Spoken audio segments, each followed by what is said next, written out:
Comment demander à l'univers pour manifester ce que tu désires? Jésus le disait déjà. Demande et tu recevras. Cherche et tu trouveras. Frappe et la porte s'ouvrira pour toi. Mais comment appliquer ça dans nos vies modernes remplies de bruit et de distractions? La réponse à cette question, c'est un trésor. Beaucoup la cherchent, très peu la comprennent. Dans cette vidéo, je vais t'expliquer comment demander à l'univers de la façon la plus efficace possible. Suis ces principes et tu verras ta réalité se transformer. Imagine un instant que l'univers est une scène. Tes pensées, tes intentions et tes émotions sont les acteurs principaux. Chaque fois que tu formules un désir, tu lances une invitation sur cette scène de la réalité. Mais voici le premier mystère. Ce n'est pas seulement ce que tu veux qui compte. C'est la façon dont tu le demandes qui décide si ton désir se matérialise ou s'il se perd dans la brume des possibilités.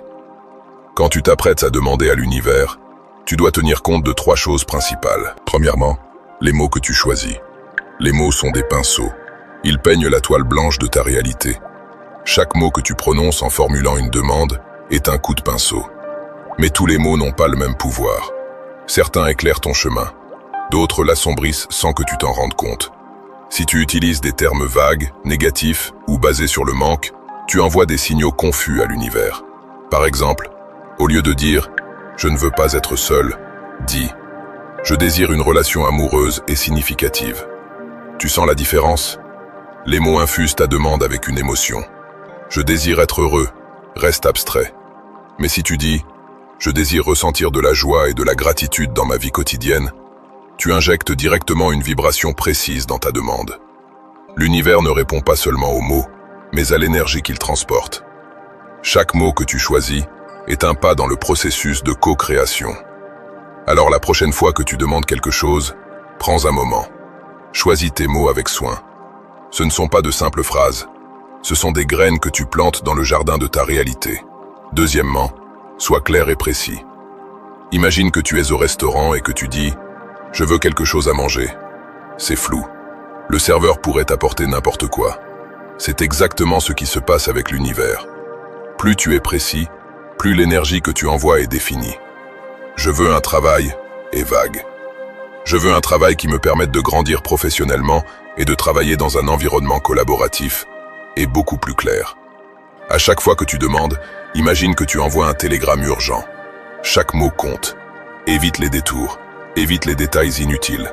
Va à l'essentiel. Cette clarté aide l'univers à répondre, mais elle t'aide surtout toi à aligner ton esprit, tes émotions et tes actions sur ce que tu veux vraiment. Plus tu es clair, plus ton énergie se focalise, et plus les chances de manifestation augmentent. Troisièmement, tout dans l'univers est vibration. Tout est énergie en mouvement. Toi, tes pensées, tes désirs, tout émet une fréquence. Quand ton désir et ton état intérieur sont alignés, tu crées une résonance magnétique qui attire ce que tu veux vers toi. C'est comme une radio.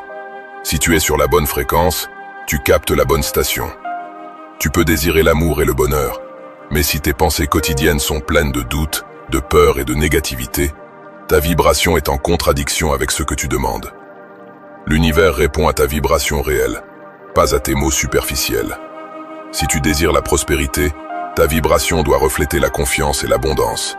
Si tu désires la santé, ta vibration doit refléter le respect et la gratitude pour ton corps. Ça ne veut pas dire que tu dois être parfait tout le temps, mais que tu dois cultiver un état intérieur qui ressemble à ce que tu veux vivre. Alors, comment te connecter à la bonne fréquence? En demandant depuis un état de gratitude et de non-besoin. Quand tu es reconnaissant pour ce que tu as déjà, tu émets une fréquence d'abondance. Si tu dis « j'ai besoin de ça pour être heureux », tu émets une vibration de manque. Mais si tu dis « je suis reconnaissant pour ce que j'ai et je suis prêt à recevoir plus », tu envoies un signal d'ouverture et de confiance. Et c'est là que la magie commence. Enfin, le noyau de ta manifestation, c'est la foi. Croire que c'est possible, c'est le moteur. Si tu peux visualiser ton désir comme déjà réalisé, si tu peux le sentir comme s'il était présent dans ta vie maintenant, tu envoies un message clair à l'univers. Je suis prêt à recevoir. Cette confiance dissout peu à peu les barrières entre désir et réalité. Formule ton désir avec foi, et une fois formulé, lâche prise. Comme une graine que tu plantes en terre. Tu ne la déterres pas tous les 2 jours pour vérifier si elle pousse. Tu fais confiance. Tu laisses le temps, la lumière et la vie faire leur travail. Avec l'univers, c'est pareil. Tu demandes, tu remercies, tu t'alignes, et tu laisses venir. Voilà pour aujourd'hui. Si cette vidéo t'a apporté de la clarté, laisse un commentaire avec le mot « manifestation ». Et dis-moi, qu'est-ce que tu vas manifester en premier? Abonne-toi pour plus de contenu sur la spiritualité et la manifestation consciente. Je te souhaite le plus heureux et le plus transformateur des voyages. On se retrouve dans la prochaine vidéo.